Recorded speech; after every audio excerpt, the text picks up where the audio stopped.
Good morning dear student, मैं मोहित गोठवाल एक बार फिर से आप लोगों का स्वागत करता हूं ओसवाल सीनियर सेकेंडरी स्कूल की ऑनलाइन क्लासेस में। तो बच्चों, लास्ट क्लास तक हमने जनरल बात की थी इकोनॉमिक्स के उठा के 3 क्वेश्चन, ठीक है, जो कि व्हाट, वाई और हाउ के रूप में 3 क्वेश्चन थे। अब देखो, अपना आज का एक सिंपल सा टॉपिक है डेफिनेशंस ऑफ इकोनॉमिक्स, जिसके बारे में आज की क्लास में हम डिस्कस करने वाले हैं। तो देखो, ध्यान देना, डेफिनेशंस ऑफ इकोनॉमिक्स में अपन कोई डिटेल से डेफिनेशंस के बारे में बात नहीं करेंगे, डिटेल से उनके क्रिटिज्म वगैरह किसी के बारे में बात नहीं करेंगे। यहाँ पर एक फंडामेंटल नॉलेज जो मैं आपको प्रोवाइड करना चाहता हूँ इकोनॉमिक्स से रिलेटेड, उसी के बारे में हम यहाँ पे बात करने वाले हैं, ठीक है। कोई बुक से अटैच करना वगैरह करना वैसा कुछ भी सिस्टम नहीं, बस फंडामेंटल नॉलेज है, अच्छे से सुनते जाओ, समझते जाओ, बस आपको इतना ही काम करना है। तो ध्यान देना, इकोनॉमिक्स की काफ़ी सारी डेफिनेशंस थी और इतनी डेफिनेशंस थी कि उन डेफिनेशंस को अलग अलग हेड में डिवाइड कर दिया गया। तो इकोनॉमिक्स की डेफिनेशन से रिलेटेड उसको 5 हेड्स में डिवाइड किया गया है, जिसमें फर्स्ट हेड का नाम है वेल्थ ओरिएंटेड डेफिनेशंस, ठीक है। सेकंड हेड का नाम है welfare oriented definitions. Third head का नाम है scarcity oriented definitions. Fourth head का नाम है वांटलेसनेस ओरिएंटेड डेफिनेशन। और फाइनली लास्ट हेड का नाम है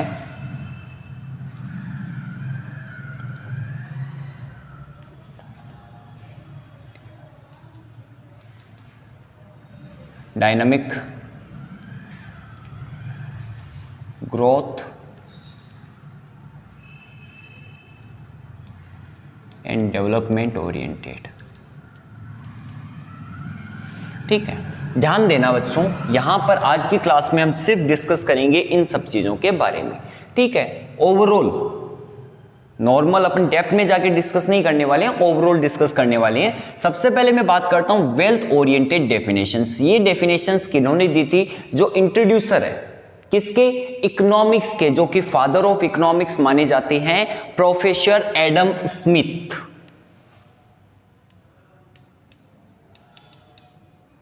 प्रोफेसर एडम स्मिथ ने डेफिनेशन दी थी और उनकी डेफिनेशन को वेल्थ ओरिएंटेड कैटेगरी में रखा गया है, क्योंकि प्रोफेसर एडम स्मिथ ने जो डेफिनेशन दी थी ना इकोनॉमिक्स की, वो डेफिनेशन किस तरह की थी? Economics is the science of money. Adam Smith की डेफिनेशन है, economics is the science of money, यानी उनके अकॉर्डिंग इकोनॉमिक्स है तो एक साइंस जो किससे साथ में डील कर रही है? मनी के साथ में डील कर रही है। एक इसका सपोर्टर थे प्रोफेसर जे.बी. से। उनके अकॉर्डिंग भी क्या था? Economics is a science which deals with money.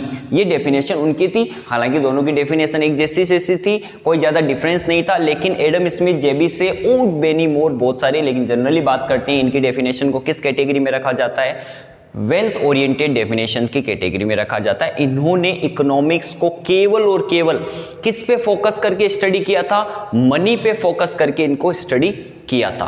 केवल मनी पे फोकस करने का यहाँ पे मतलब क्या था? उनके अकॉर्डिंग क्या था? इकोनॉमिक्स कंप्लीटली मनी पर स्टडी करने की एक साइंस थी। देखो बच्चों, यहाँ पर सब में एक वर्ड जरूर मेंशन करूंगा, मैं साइंस वर्ड काम में लूंगा। तो मैं आपको पहले क्लियर कर देता हूँ इकोनॉमिक्स और साइंस के बीच में कनेक्शन क्या है। तो आप लोगों ने 10th क्लास तक साइंस तो अच्छे से पढ़ी थी, तो साइंस का जो मेन मोटिव है, साइंस का जो मेन मीनिंग है एक्चुअली में वो क्या है? आपने ये जरूर देखा होगा, सिस्टमेटिक बॉडी ऑफ नॉलेज वगैरह, ये साइंस की डेफिनेशन जनरली जो आपने छोटी क्लासों में पढ़ी थी। मैं उन डेफिनेशन के बारे में बात नहीं कर रहा हूं, मैं एक इसका मीनिंग के बारे में बात कर रहा हूं, डेफिनेशन नहीं। डेफिनेशन जनरली क्या होता है? डेफिनेशन कभी हमसे पूछे कि साइंस की डेफिनेशन क्या है, तो हम क्या कहेंगे? Science is the systematic body of knowledge वगैरह वगैरह, व्हाटएवर, है ना। लेकिन मीनिंग क्या निकलता है एक्चुअली साइंस का? मीनिंग देखो बहुत ही सिंपल निकलता है। साइंस को अगर कोई आपको पूछे ना कि व्हाट इज साइंस, तो आप सबसे सिंपल रिप्लाई दे सकते हो, साइंस क्या है?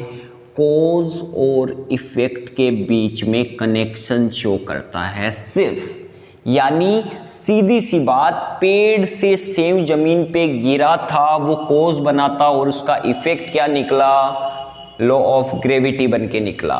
ठीक है, उसी तरह पे हाइड्रोजन और ऑक्सीजन के जो ठीक है कण है वो आपस में मिले तो उसका रिजल्ट निकला पानी बन के। जो भी साइंस की जितने भी टर्म्स है ना आप इसमें अगर अप्लाई करोगे तो वो क्या दिखाएगा, सिर्फ कोज और इफेक्ट के बीच में कनेक्शन दिखाएगा। यानी हर एक एक्टिविटी जो किसके बीच में चलती है, कोज और इफेक्ट के बीच में ही चलती है। जिस तरह साइंस कोज और इफेक्ट के बीच में कनेक्शन दिखाता है, ठीक उसी तरह इकोनॉमिक्स भी कोज और इफेक्ट के बीच में कनेक्शन दिखाता है। तो यहां पर जितने भी इकोनॉमिस्ट है बेसिकली वो यहां पर किस इकोनॉमिक्स को किसके साथ में टैली करेंगे, साइंस के साथ में टैली करेंगे। तो आप वहां पे यही मतलब समझ जाना। तो ध्यान दो, एडम स्मिथ की जो डेफिनेशन थी वो कंप्लीटली मनी पर बेस्ड थी। उनके अकॉर्डिंग मनी जो है वही डील करती है इकोनॉमिक्स के साथ में।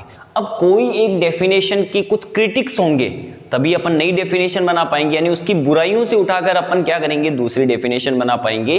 तो देखो इसकी जो मेन क्रिटिक्स थी, सिर्फ मैं मेन क्रिटिक्स के बारे में बात करूंगा जिससे नई डेफिनेशंस निकली थी। तो देखो इसका मेन क्रिटिक सबसे ये निकला था कि एक्चुअली में इन्होंने डेफिनेशन को बेस बनाया मनी से, जबकि रियल में क्या है, मनी क्या है, मनी सिर्फ एक मीडियम है। ठीक है, आपने 10th क्लास में मनी की डेफिनेशन पढ़ी होगी और वहां पे क्या पढ़ा था, money is a medium of exchange. Money एक मीडियम है और यहां पर एडम स्मिथ ने क्या कर लिया, मनी को एक टारगेट मान लिया, एक गोल मान लिया, एम मान लिया, जबकि मनी कोई टारगेट, गोल या एम नहीं हो सकती। मनी उस टारगेट तक पहुंचने का एक मीडियम है। समझ गए? तो उस मीडियम को अपन स्टडी कभी नहीं कर सकते। फॉर एग्जाम्पल आपको मार्केट में कोई चीज परचेज करने जाते हो तो आपका टारगेट क्या होता है, वो चीज परचेज करना, और उसके लिए क्या चाहिए, आपको मनी चाहिए। तो मनी एक मीडियम है जबकि मनी एक टारगेट नहीं हो सकता। तो यहां पे कैंसिल किया गया, बोला आप लोग क्या करो, आप मनी को स्टडी नहीं कर सकते। तो उसी हेड के साथ में दूसरी डेफिनेशंस निकल के आई जिसको किस हेड में रखा गया, वेलफेयर ओरिएंटेड की डेफिनेशन की कैटेगरी में रखा गया। और इन डेफिनेशन को इंट्रोड्यूस करने वाले प्रोफेसर का नाम है प्रोफेसर एल्फ्रेड मार्शल और उसके साथ में प्रोफेसर AC पिगू। ठीक है, एल्फ्रेड मार्शल और पिगू की डेफिनेशन दोनों वेलफेयर ओरिएंटेड क्यों है, क्योंकि देखो मार्शल ने यहां पर मनी के साथ साथ में बोला कि इकोनॉमिक्स साइंस है, लेकिन किसको स्टडी कर रही है, मनी को स्टडी नहीं कर रही है। इकोनॉमिक्स किसको स्टडी कर रही है, इकोनॉमिक्स स्टडी कर रही है ह्यूमन बिहेवियर को।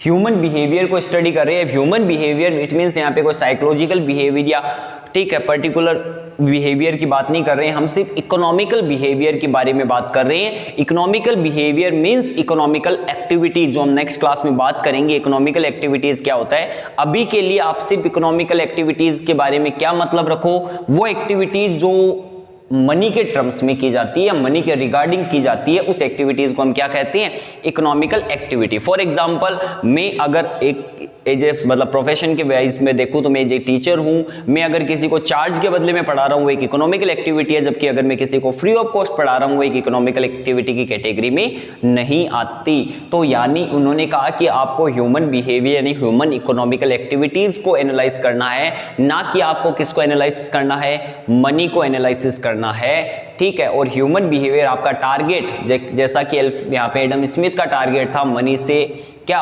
प्रॉफिट की तरफ जाना, और यहाँ पे इनका आपका टारगेट क्या होना चाहिए, वेलफेयर को इंक्रीज करना। वेलफेयर को इंक्रीज करने का मतलब क्या है, हर एक पर्सन इक्वली क्या हो जाए, बैलेंस की सिचुएशन में रह जाए, आपका टारगेट ये होना चाहिए। तो ठीक है, ये जो सेकंड हेड है जिसके बारे में हमने बात की वो वेलफेयर ओरिएंटेड डेफिनेशन है। मैं एक बार फिर रिपीट कर रहा हूँ, मैं सिर्फ मीनिंग्स बता रहा हूँ, यहाँ पे डेफिनेशन की डेप्थ में नहीं जा रहा। आप बोलोगे बुक में डेफिनेशन का तरीका ये है, मैं उसका सिर्फ कंक्लूजन बता रहा हूँ कि क्या चीज है और क्या नहीं है। थर्ड नंबर डेफिनेशन को निकालने के लिए क्या करना होगा, इसकी कुछ बुराई करनी होगी, इसके कुछ क्रिटिज्म करने होंगे। तो ध्यान दो, इसके क्रिटिक्स के बारे में हम बात करते हैं। यहां पर मार्शल ने ये तो कह दिया कि ठीक है हमें ह्यूमन वेलफेयर को स्टडी करना है या ह्यूमन बिहेवियर को स्टडी करना है, लेकिन कौन से डायरेक्शन से करेंगे। बहुत सारे डायरेक्शन है, हमें क्या पता चलेगा कौन सा डायरेक्शन हमें ह्यूमन वेलफेयर की कैटेगरी तक लेके जाएगा या ह्यूमन वेलफेयर हमें की कैटेगरी तक नहीं लेके जाएगा। तो वहां पे डायरेक्शंस ठीक है। और रिसोर्सेज को चूज करने में सबसे बड़ी दिक्कत आ रही थी, कौन से रिसोर्सेज हमें वेलफेयर की तरफ लेके जाएंगे और कौन से रिसोर्सेज वेलफेयर की तरफ नहीं लेके जाएंगे। देखो कंट्रोवर्सी होगी, यदि हम प्रॉफिट को अगर प्रॉफिट को ना सबसे ज्यादा लीड रोल में रखे तो हम वेलफेयर को लीड रोल में नहीं रख सकते, दोनों के बीच में क्या चलेगी, कंट्रोवर्सी चलेगी। तो हमें एक सिस्टमेटिक मैनर चाहिए और मार्शल की डेफिनेशन में वो सिस्टमेटिक मैनर नहीं दिखा, इसीलिए थर्ड डेफिनेशन आई और थर्ड डेफिनेशन का नाम है जो कि स्कैरसिटी ओरिएंटेड डेफिनेशन थी। इसको इंट्रोड्यूस करने वाले पर्सन का नाम है प्रोफेसर लियोनल रॉबिन्स। ठीक है, प्रोफेसर लियोनल रॉबिन्स जो थे वो इकोनॉमिक स्कूल ऑफ लंदन के प्रोफेसर थे। उन्होंने आज तक की सबसे बेस्ट और सबसे सिस्टमेटिक डेफिनेशन बताई है किसके बारे में, इकोनॉमिक्स के बारे में। उनकी डेफिनेशन देखो, सुनना, बहुत ही सिंपल डेफिनेशन है, वही डेफिनेशन जो इकोनॉमिक्स की बेस है। यानी कल की क्लास में अपने बात किया था ना, इकोनॉमिक्स का बेस क्या है, human desires are unlimited, resources are limited. तो उनकी डेफिनेशन का भी वही थीम है। इन्होंने कहा कि जो अपनी वांट्स है, डिजायर्स बोल सकते हैं, वो क्या है, वो अनलिमिटेड है। साथ में जो रिसोर्सेज हैं वो क्या हैं, लिमिटेड हैं। और लिमिटेड के साथ साथ में क्या है, उनके अल्टरनेटिव यूजेस भी हैं। ठीक है, तो यानी इनकी डेफिनेशन थी जो अपनी वांट्स है वो अनलिमिटेड है, रिसोर्सेज है वो लिमिटेड, उसके साथ साथ रिसोर्सेज के अल्टरनेटिव यूजेस भी है। और इकोनॉमिक्स एक ऐसी साइंस है जो इन लिमिटेड रिसोर्सेज के अल्टरनेटिव यूजेस में से बेस्ट यूजेस को सिलेक्ट करता है और आपको कहां लेके जाता है, लेवल ऑफ सेटिस्फेक्शन तक आपको लेके जाता है। जो उनकी सबसे बेस्ट डेफिनेशन इसलिए थी क्योंकि उन्होंने इकोनॉमिक्स को एग्जैक्टली उसी फॉर्म में देखा जिस फॉर्म में इकोनॉमिक्स है, रियल में है इकोनॉमिक्स। तो उनकी डेफिनेशन थी वांट्स अनलिमिटेड, यानी इकोनॉमिक्स एक ऐसी साइंस है, economics is a science which deals with limited or alternative uses of resources to fulfill their perfect satisfaction, fulfill their wants to perfect satisfaction, up to point of perfect satisfaction। ठीक है, यानी generally अगर systematic manner पे बात करें ना तो इनकी डेफिनेशन कंप्लीटली इकोनॉमिक्स को बेस्ड को दिखा रही है, जो एक तरह से साइंटिफिक डेफिनेशन के तौर पे मानी जा सकती है। ठीक है, इसका बेसिकली कोई क्रिटिक्स नहीं हुए, कुछ और चीजें नहीं हुई, इन्होंने सिर्फ और सिर्फ क्या बोल दिया, इन्होंने एक ही तरह की क्रिटिक्स थी कि बोला कि आपने इकोनॉमिक्स को साइंस बनाकर क्या कर दिया, कलरलेस कर दिया, यानी एक इंसानों को मशीन बना के रख दिया। तो इनके जो क्रिटिक्स थे वो थोड़े बकवास क्रिटिक्स टाइप के थे। उन्होंने कहा कि भाई इंसान है, इंसान में कुछ फीलिंग्स भी होती है जो उनको सब क्रिएचर से अलग बनाती है। ठीक है, अगर इकोनॉमिक्स का मतलब कंक्लूजन इतना ही निकलता है तो इंसान एक रोबोट और इंसान में कोई मतलब चेंज नहीं होगा, कोई डिफरेंस ज़्यादा नहीं होगा कि एक रोबोट की तरह इंसान काम करेगा जो रिसोर्सेज को यूजेस करता रहेगा और अपने वांट्स के पीछे भागता रहेगा। यानी लाइफ को कलरलेस बना दिया गया। इनका सिर्फ बेसिक जो क्रिटिज्म था वो इतना ही था। और ये जो वांटलेसनेस डेफिनेशन है वो एक इंडिया के इकोनॉमिस्ट ने बनाई थी और उनका नाम था प्रोफेसर जे.के. मेहता। अब जे.के. मेहता जी ने क्या कहा, तो बहुत ही स्टूपिड बात कही थी जे.के. मेहता जी ने, लेकिन अपने को पढ़नी पड़ेगी इनकी डेफिनेशन भी। उन्होंने कहा, तरीका यही लिया, इसी को मतलब अपडेट करके बताया अकॉर्डिंग टू जे.के. मेहता की। बोला, उन्होंने क्या बोला कि मेरी जो डेफिनेशन है ना वो रॉबिन्स की डेफिनेशन को कुछ सुधार, रिफॉर्म करने के लिए मैंने बनाई है। क्योंकि यहां पे देखो रॉबिन्स ने क्या कहा कि आप वांट को सेटिस्फाई नहीं कर सकते, जो कि नेचुरल बात है, यूनिवर्सल ट्रूथ है, लेकिन आप रिसोर्सेज को, अल्टरनेटिव यूजेस को बेस्ट यूटिलाइज कर सकते हो, जो भी नेचुरल बात है, हर इंसान यही कहता है। लेकिन मेहता जी ने क्या कहा, बोला रिसोर्सेज तो जितने उतने पड़े, आप अपनी वांट को जो अनलिमिटेड है ना, उस वांट को ऐसी सिचुएशन में ले जाओ जो क्या है, वांटलेसनेस सिचुएशन। वांटलेसनेस की सिचुएशन जहां पर आपको कोई वांट रहे ही नहीं। अगर वांट नहीं रहेगी तो ऑटोमेटिक रिसोर्सेज आपके लिए सफिशिएंट होंगे। इसीलिए मैंने इसकी जो डेफिनेशन है उसको स्टूपिड बोला। क्यों बोला? क्योंकि वांटलेसनेस जैसी सिचुएशन रियल लाइफ में देखने को मिलती नहीं है भाई। जो मोंक पर्सन्स होते हैं ना, उनके बारे में हम कह सकते हैं कि वो किस सिचुएशन में होते हैं, वो वांटलेसनेस के सिचुएशन में होते हैं, क्योंकि उन्हें दीन दुनिया से कोई लेना देना नहीं होता। जबकि रियल लाइफ में कभी भी ऐसा नहीं होता कि वांटलेसनेस की जैसी सिचुएशन देखने को मिले अपने को। तो उन्होंने देखो, मेहता जी ने एक ही बात सिंपल वे में कही थी। उन्होंने कहा कि क्या करना है, यहां पे ये बात सही है, वांट अनलिमिटेड है, रिसोर्सेज लिमिटेड है। तो इन्होंने, रॉबिन्स ने फोकस किया रिसोर्सेज के बेस्ट यूजेस की तरफ। इन्होंने बोला कि नहीं, इसकी तरफ फोकस नहीं, आपको सब मतलब सेटिस्फेक्शन लेवल तक पहुंचना है तो आपको क्या करो, इस रास्ते से चलो, वांट की तरफ से चलो। आप अपने वांट को मिनिमाइज करने की कोशिश करो। सबसे पहले अननेसेसरी वांट्स को मिनिमाइज करो, उसके बाद थोड़ी थोड़ी नेसेसरी वांट को मिनिमाइज कर दो। तो वांटलेसनेस की सिचुएशन में पहुंच जाओगे ना, जहां आपकी कोई वांट ही नहीं होगी। वांट नहीं होगी तो कोई आपकी डिजायर उत्पन्न नहीं होगी, बिना डिजायर के आपको कोई टेंशन नहीं होगी और आपको कोई इकोनॉमिकल एक्टिविटी करने की रिक्वायरमेंट भी नहीं होगी। तो यहां पर ऐसी डेफिनेशंस को कहते हैं वांटलेसनेस ओरिएंटेड डेफिनेशन। इनके क्रिटिक्स क्या बताओ, इनके क्रिटिक्स तो मैं खुद भी हूं और इनके जो क्रिटिसिज्म है वो काफी ज्यादा है, क्योंकि रियल लाइफ में ये सिचुएशन देखने को नहीं मिलती। ये एक इमेजिन सिचुएशन है और इंडिया का बंदा है, मतलब इसने सीधा सीधा इकोनॉमिक्स को किससे ऐड कर दिया, इकोनॉमिक्स को अपने जो पुराण है, भागवत गीता है, उनसे ऐड करके देख दिया। बोला क्या है दुनिया में, कुछ भी नहीं है आपका दुनिया में, आप सिर्फ दुनिया में आए हो, आपको चले जाना है, वगैरह वगैरह, ऐसी कोई चीज उनकी डेफिनेशंस में शामिल थी। बोला कि आप कुछ भी नहीं लेके आए, कुछ भी नहीं लेके जाना, तो आपको खुद को सेल्फ कंट्रोल होना चाहिए और आपको वांटलेसनेस की सिचुएशन में आपको पहुंचना चाहिए, जो कि बहुत स्टूपिड चीज है। इसलिए उसके क्रिटिसिज्म के बारे में बात हो गई। तो यहां तक बात की जनरली। अब ये जो डायनामिक ग्रोथ और डेवलपमेंट ओरिएंटेड डेफिनेशन है, ये डेफिनेशन है प्रोफेसर पॉल ए सैमुएल्सन की। पॉल ए सैमुएल्सन की जो डेफिनेशन है ना, वो कोई पर्टिकुलर कोई रिफॉर्म या कोई अमेंडमेंट नहीं है कि पर्टिकुलर डेफिनेशन का। वो डेफिनेशन भी रॉबिन्स की डेफिनेशन से अटैच है, लेकिन उसमें सिर्फ इतना सुधार किया कि बोला कि अब इंसानों का काम इतना ही नहीं रहा कि जो अल्टरनेटिव रिसोर्सेज से अपने लिए बेस्ट रिसोर्सेज को यूटिलाइज करना चाहिए और लेवल ऑफ सेटिस्फेक्शन तक पहुंचे।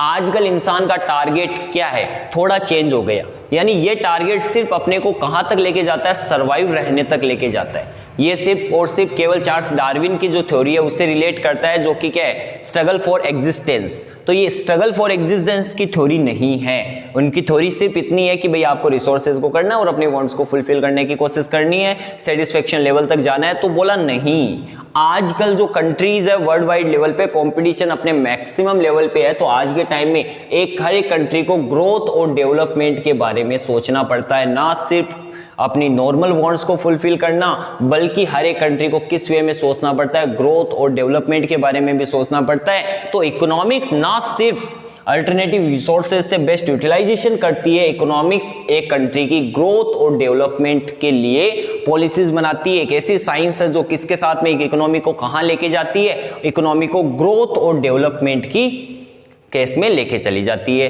तो ये जो जनरली डेफिनेशंस थी ना, अपन ने सिर्फ उनके बारे में एक जनरली बात की ताकि आपको पता चले थोड़ा बहुत कि डेफिनेशन कौन कौन सी किस किस टाइप की बनी थी और कौन सी डेफिनेशंस को किस पर्सन ने इंट्रोड्यूस किया था। ठीक है, तो आज की क्लास में बच्चों इतना ही है। कल की क्लास में अपन बात करेंगे, सिंगल स्टेप बाय स्टेप चलेंगे इकोनॉमिक्स की तरफ। तो कल की क्लास अपनी बात होगी इकोनॉमिकल एक्टिविटीज के बारे में, जो कि मैंने आपको यहाँ पे कहा था ह्यूमन बिहेवियर का मतलब इकोनॉमिकल एक्टिविटी।